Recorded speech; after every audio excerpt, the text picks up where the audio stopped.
अस्सलामु अलैकुम वरहमतुल्लाहि वबरकातुहू। नमाज में बिस्मिल्लाह कहाँ कहाँ पढ़ना है और कितनी मर्तबा करके पढ़ना है।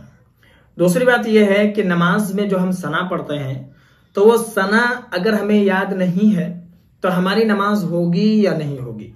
दोनों सवालों का जवाब मैं आपको इस वीडियो में बताने जा रहा हूँ। इस वीडियो का मुकम्मल देखिए और गौर से सुनिए मेरी बात को।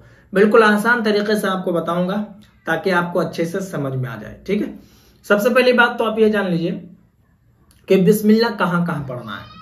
सबसे पहले आप नियत बांधते हैं। मिसाल के तौर पर 4 रकात वाली नमाज पढ़ रहे हैं तो 4 रकात वाली नमाज पढ़ रहे हैं, जैसे 4 रकात जोहर की सुन्नत पढ़ रहे हैं, आपने नियत बांध ली तो सबसे पहले आप सना पढ़ेंगे।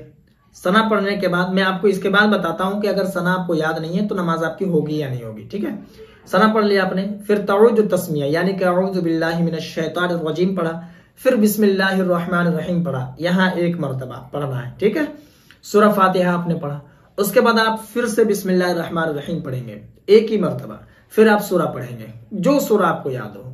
ठीक है, यानी कि पहली 1 रकात आपकी हुई और उसमें 2 मरतबा आपने बिस्मिल्लाह पढ़ा। ठीक, रुकू में गए, रुकू से उठे, सजदा किए, फिर दूसरी रकात के लिए आप उठे, अब जाकर फिर से आप 1 मरतबा बिस्मिल्लाह पढ़ेंगे, सिर्फ बिस्मिल्लाह पढ़ेंगे, सूरा फातिहा पढ़ेंगे, फिर बिस्मिल्लाह पढ़कर कोई भी सूरा या फिर कुरान की कोई भी आयत जो आपको याद हो आप उसे पढ़ेंगे, यानी कि फिर से आपने 2 मरतबा बिस्मिल्लाह पढ़ना है। इसी तरीके से तीसरी में भी करना है और चौथी में भी करना है। बात समझ में आ रही कि 4 रकात वाली नमाज पढ़िए या 2 रकात वाली नमाज पढ़िए, 1 रकात में आपको बिस्मिल्लाह 2 बार पढ़ना है।